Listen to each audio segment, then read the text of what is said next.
ঋণগ্রস্ত ব্যক্তিদের জন্য একটা সুন্দর দোয়া শিখিয়েছে। ঋণগ্রস্ত অবস্থায় যদি কেউ এই দোয়াটা পড়ে, রাসূল সাল্লাল্লাহু আলাইহি ওয়াসাল্লাম বলেন আল্লাহ পাক তার ঋণের বোঝাকে হালকা করে দিবেন। পড়েন না সুবহানাল্লাহ। আবু দাউদ শরীফের 1555 নম্বর হাদিসের মধ্যে আসছে, রাসূল সাল্লাল্লাহু আলাইহি ওয়াসাল্লামের একজন সাহাবী আবু উমামা রাদিয়াল্লাহু তাআলা আনহু, তিনি সবসময় মসজিদের মধ্যে বসে থাকতেন। রাতে দিনে রাসূল সাল্লাল্লাহু আলাইহি ওয়াসাল্লাম যখনই দেখতেন যে আবু উমামা মসজিদের মধ্যে বসা, রাসূল সাল্লাল্লাহু আলাইহি ওয়াসাল্লাম জিজ্ঞেস করলেন, আবু উমামা, তুমি এখনো নামাজের ওয়াক্ত হয় নাই, তুমি যে মসজিদের মধ্যে বসে আছো, যাও বাসায় যাও, কাজ কাম করো।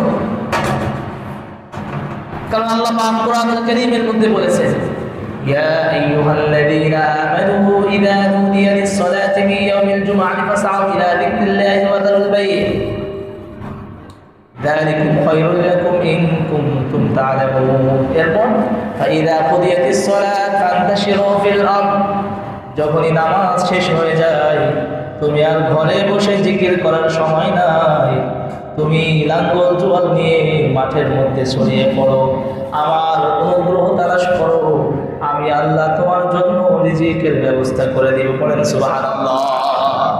তো ফজরের নামাজ শেষ, আপনাকে আর ঘরে বসে তাসবিহ দিতে বলেন না। আপনি যদি বসে বসে বলেন আল্লাহ আমাকে খাওয়াই দিবে, ভাতের প্লেট নিয়ে বসে আছেন, খাওয়াই দিবে আল্লাহ তাআলা আপনাকে? আল্লাহ পাক খাওয়ার জন্য আপনাকে হাত দিয়েছে, দাঁত দিয়েছে। আল্লাহ পাকের দেওয়া সেই নিয়ামত যদি আপনি ব্যবহার না করেন, আপনি কিভাবে ভাত খাবেন? আল্লাহ পাক আপনার শরীরের মধ্যে শক্তি দিয়েছে, আপনি সেই শক্তি ব্যয় না করে এই শক্তি আপনি মসজিদের মধ্যে পুরো মেলে বসে থাকতেছেন যে আল্লাহ যদি আমার সম্পদ দেয় আমি খাবো, আমি বাঁচবো। তো আল্লাহ পাক এখানে কেন বললেন ফান্তাশিরু ফিল আরদ, জমিনে ছড়িয়ে পড়ো, ওয়াবতাগু মিন ফাদলিল্লাহ, আমার অনুগ্রহ থেকে তোমরা রিজিক তালাশ করো, রিজিকের সন্ধানে তোমরা জমিনে ছড়িয়ে পড়ো।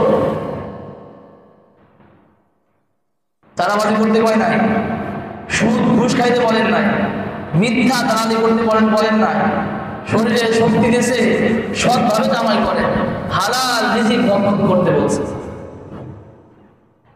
এর বন্ধুরা, আমরা বলতেছিলাম নবীজি সাল্লাল্লাহু আলাইহি ওয়াসাল্লাম বলেন, আবু উমামা, এখনো তো নামাজের সময় হয় নাই, তুমি মসজিদে বসে আছো, কি হয়েছে তোমার? সকালেও তুমি মসজিদে, দুপুরেও তুমি মসজিদে, বিকালেও তুমি মসজিদে, রাতেও থাকো মসজিদে, কারণটা কি?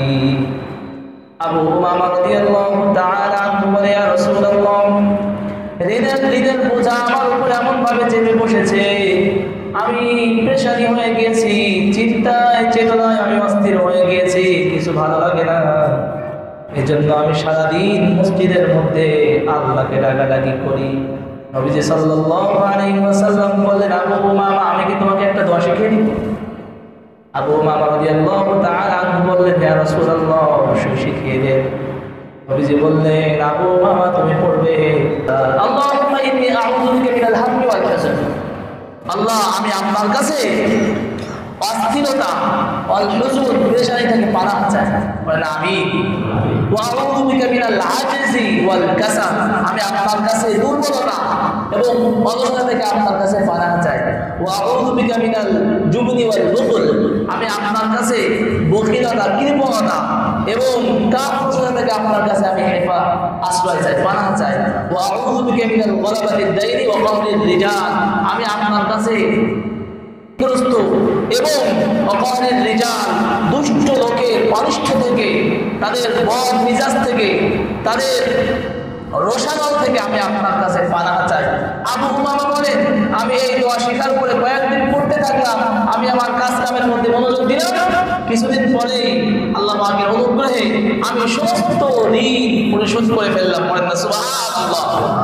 পড়েন, আল্লাহুম্মা ইন্নী আউযু বিকা মিনাল হাম্মি ওয়াল হাযান ওয়া আউযু বিকা মিনাল আজজি ওয়াল কাসাল ওয়া আউযু বিকা মিনাল জুবনি ওয়াল বুখল ওয়া আউযু বিকা মিন গলাবাতিদ দাইনি ওয়া কাহরির রিজাল, আল্লাহ আমাদের সকলকে মুখস্থ করার তৌফিক দান করেন। আমিন।